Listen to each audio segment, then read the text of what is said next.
지금은 사라지고 없지만 유명한 신라 황룡사지 목탑, 한국 석탑의 시작 백제미륵사지 석탑, 그리고 오늘 영상의 주제인 전탑.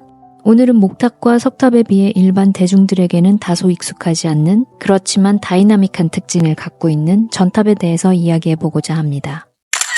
탑은 재료에 따라 목탑, 석탑, 전탑 등으로 구분됩니다. 전탑은 흙을 구워 만든 전돌을 쌓아 만든 탑입니다. 아기돼지 삼형제 동화에 나오는 벽돌집은 가장 튼튼하여 늑대로부터 그들을 구했지만 사실 전돌로 만든 전탑은 그리 견고하지 못합니다. 일제강점기 전탑들의 모습입니다. 세월이 흐르며 지속적인 관리가 이루어지지 않아 방치되었을 때의 모습을 잘 보여줍니다. 그리고 이 모습을 통해 약한 부위부터 전돌이 떨어져 나간 것을 알 수 있습니다. 위에서 누르는 힘을 버티지 못한 부위의 전돌이 먼저 금이 가고 떨어져 나가기도 하지만 보시다시피 전돌과 전돌의 이음 부위, 그 틈을 비집고 자풀들이 무성하게 자라면서 이음 부위를 더욱 벌어지게 하여 전탑의 구조적 안전성을 약화시킵니다.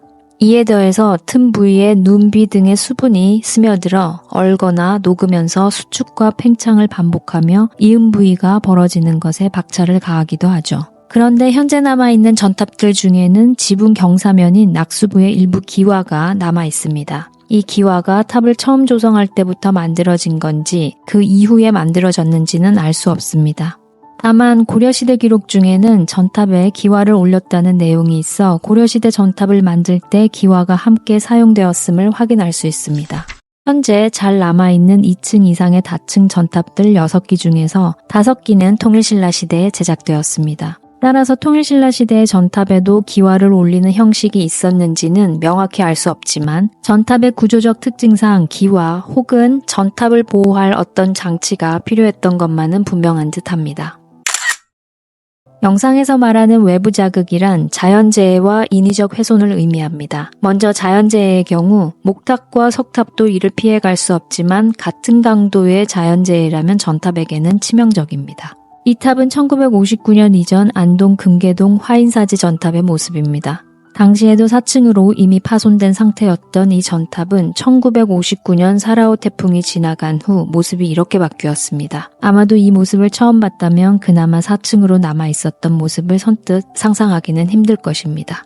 인위적 훼손의 경우 조선시대 기록을 통해 엿볼 수 있습니다. 17세기에 편찬된 안동의 읍지라고 할 수 있는 영가지에는 법흥사 전탑의 위에 금동 장식이 있었는데 이를 철거하여 관에 납품하여 객사에 필요한 집기를 만들었다고 적고 있습니다. 현재 전탑 위에 장식이 남아있는 사례는 칠곡 송림사 5층 전탑이 있는데 이와 동일한 형태는 아니어도 이처럼 탑의 윗부분인 상륜부의 장식을 철거하여 집기를 만들었던 것 같습니다. 참고로 탑의 형식은 기단부, 탑신부, 상륜부로 구분되는데 이는 석탑, 목탑 등 재료에 상관없이 동일합니다. 명가지에는 또 다른 전탑인 법림사 전탑의 훼손에 대해서도 기록하고 있습니다. 법림사 전탑은 현재 안동 운흥동 전탑으로 짐작되고 있는데 이 역시 전탑의 위에 법흥사 전탑과 같은 금동 장식이 있었지만 명나라 장수와 군사들이 철거했다고 적고 있습니다. 이것에 더해 전탑 자체가 위험할 정도의 훼손도 기록으로 남아 있습니다. 역시 영가지 기록인데요. 바로 안동 이마사 전탑에 대한 것입니다. 안타깝게도 현재 이 전탑은 남아있지 않고 터만 확인되고 있습니다.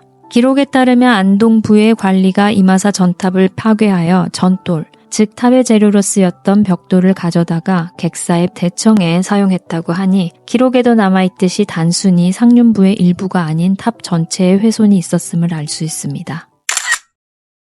이 전탑은 청도 불령사 전탑입니다. 사진은 2006년경의 모습이고요. 그런데 몇 년이 지난 후 이 탑을 다시 만나러 갔을 때 변신을 심하게 해서 순간 당황했다가 아 맞다 전탑이지 라고 급수긍했던 기억이 납니다. 그런데 불령사 전탑에 대한 자료를 조금만 찾아보면 이것이 끝이 아닙니다. 1968년도 이전에는 형태를 알 수 없는 이런 모습이었다가 1968년 복원할 때 6층으로 조성했습니다. 그런데 1960년대 이전의 것이라고 하는 이 사진에는 탑이 3층입니다. 2008년도에서 2009년도에 실시한 해체 복원 당시 이 자료를 참고해서 3층 전탑으로 만들었다고 합니다. 그렇다면 이 3층 전탑은 언제부터 3층 전탑이었을까요? 일제강점기에 촬영된 사진에는 이 두 가지 모습이 모두 확인됩니다. 그런데 1968년도에 이 모습을 6층 전탑으로 복원했다고 했습니다. 그러니 일제강점기 당시 두 가지 모습의 선후관계는 이 탑이 먼저, 그리고 어느 땐가 탑이 도개되어 형태를 알 수 없는 모습으로 1968년까지 지속되다가 1968년에 6층으로 복원되었음을 알 수 있습니다. 그렇다면 1960년대 이전이라고 했던 이 사진도 일제강점기 때 사진일 확률이 높습니다. 그런데 사실 이쯤 되면 청도 불령사 전탑이 처음 조성되었을 때 과연 3층 전탑일까?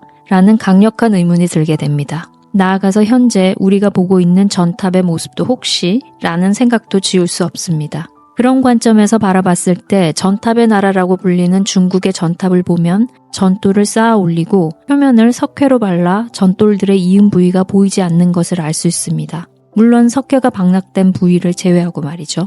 중국의 전탑은 석회를 바르고 그 위에 채색을 하여 표면을 장엄하기도 하는데 사실 석회를 바르고 채색하는 것만으로도 이은 부위를 가리고 메워서 자풀이나 눈비 등으로부터 일정 부분 보호하는 역할을 합니다.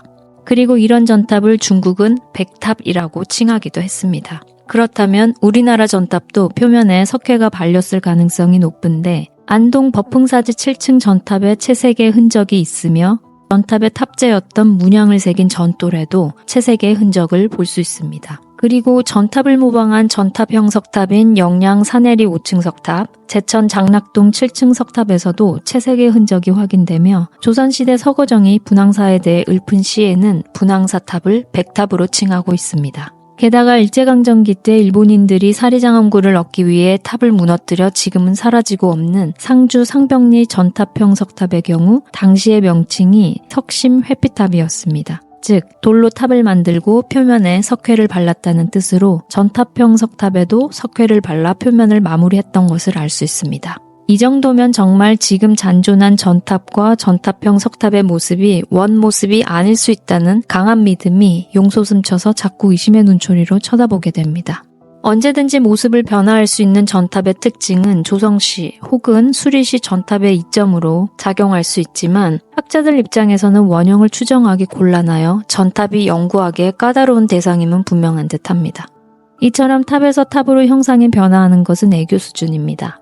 이 건축물은 청도 운문사의 작업전입니다. 내부에 불상이 모셔져 있는 건물인 정각이라고 할 수 있습니다. 그런데 1987년 작업전을 해체 수리하면서 불상의 대자 아래에서 의문의 돌이 발견됩니다. 그 돌은 누가 봐도 목탑이나 전탑에서 확인되는 심초석이라는 것인데 심초석에서는 심지어 사리장엄구가 발견되었습니다. 뭐지?